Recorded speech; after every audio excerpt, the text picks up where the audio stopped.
Bonjour à tous, bienvenue dans votre édition héroise.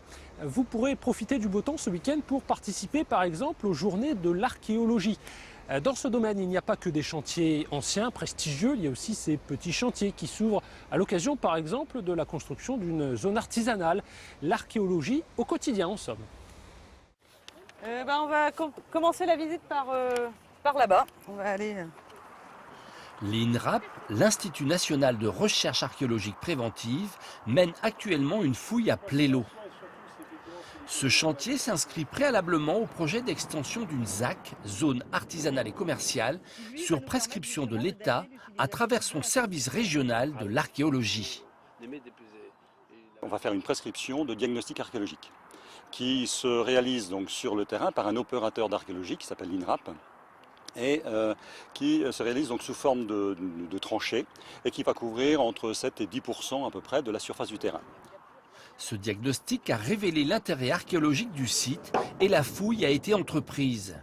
Elle a mis à jour notamment une nécropole s'étendant sur 6 hectares et occupée pendant plus de 2000 ans, dont seule une partie sera fouillée lors de ce chantier. Nous savons, les diagnostics l'ont montré, que derrière le merlon qui se trouve à notre gauche ici, la nécropole de l'âge du bronze, donc vers 1500-2000 avant Jésus-Christ, se poursuit. Si jamais effectivement ces parties doivent être livrées ensuite à d'autres aménagements, l'extension de la ZAC, il faudra une nouvelle intervention archéologique pour pouvoir libérer le terrain. Ces fouilles, indispensables avant l'aménagement de sites sensibles archéologiquement, permettront ici à Plélo d'accumuler des données précieuses sur la période qui s'étend de l'âge du bronze à la Gaule gallo-romaine en Armorique.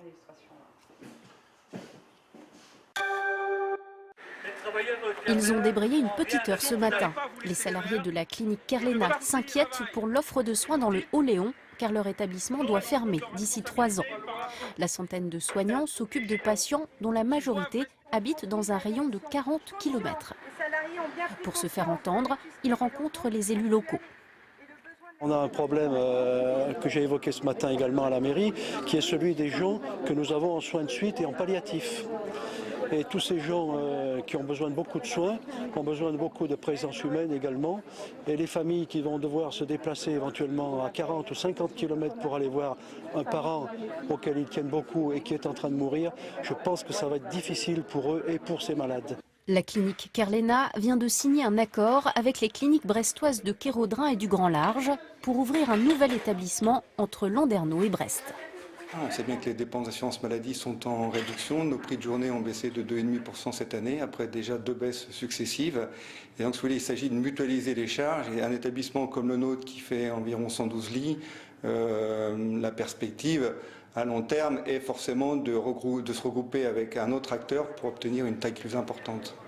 Les salariés demandent à être associés au projet de délocalisation de la clinique pour qu'aucun d'entre eux, aucun patient, ne soit lésé. Le cheval Pesquebrel, poisson d'avril, est né un 1er avril, mais ce n'est pas une blague. Il est depuis quelques semaines le roi du désherbage écologique grâce à Wedic, cette machine à eau chaude embarquée qui brûle la plante jusqu'à la racine sans polluer. Le principe, c'est que vous allez donc utiliser de l'eau recyclée, en l'occurrence l'eau du canal, qui va passer par une chaudière qui va monter la température de l'eau de 5 degrés à 120 degrés avec un système de gestion par automate qui va réguler la température pour avoir une température constante. Le Smata n'utilise pas de produits chimiques depuis 10 ans, mais cette machine entièrement autonome facilite le travail des techniciens sur les 90 km des chemins de halage finistérien du canal de Nantes à Brest. Ça brûle l'herbe, oui. Personnellement, je trouve que c'est très efficace. Il n'y a pas le droit d'utiliser de désherbant au bord de l'eau, donc on essaye de travailler le plus naturellement possible. Avant même de savoir si on a le droit ou pas, il y a une question de conscience environnementale, de conscience écologique qui fait qu'on ne peut pas à la fois sur les bords du canal vanter et mettre en valeur la nature, le patrimoine historique et en même temps le dégrader ou la dégrader à travers l'emploi de n'importe quel moyen. Et pour un désherbage écologique, le tractage hippomobile, c'est quand même le top. Ils vécurent heureux et eurent beaucoup d'enfants. L'image d'Épinal du mariage traditionnel à l'occidental ouvre la nouvelle exposition du musée de l'abbaye de Daoulas, Petits arrangements avec l'amour. Le mariage d'amour, une invention récente. Si ça a toujours été présent dans les imaginaires et dans la littérature, on pense en effet à Roméo et Juliette par exemple, ou aux pièces de Molière, où on parle de mariage d'amour, mais dans les faits, c'était pas concret, pas réel. C'est seulement depuis la deuxième moitié du 19e siècle qu'on commence à penser que c'est quelque chose qui peut avoir lieu en vrai. Le mariage, union pour la vie d'un homme et d'une femme, une vision partielle de cette institution qui, selon les lieux et les époques, peut prendre bien des formes. Union multiple du même sexe, de sexes différents, union temporaire. Ces Albanaises tracent définitivement une croix sur le mariage en choisissant de devenir des hommes aux yeux de leur société. C'est accepté par la société que ces femmes deviennent des hommes. Par là, elles font le sacrifice du mariage et du fait d'avoir des enfants, mais elles ont ce statut et c'est vrai que là-bas, ça ne dérange personne. Donc ça amène parfois à relativiser nos débats ici.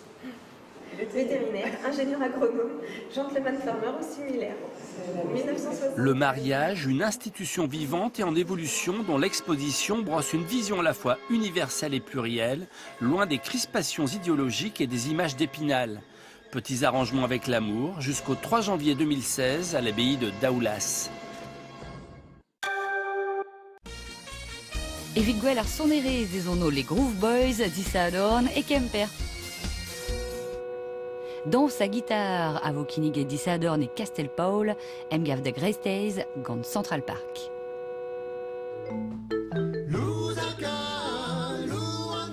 Hag ar strollad likofa a vo e pen ar c'han, Dissadorn.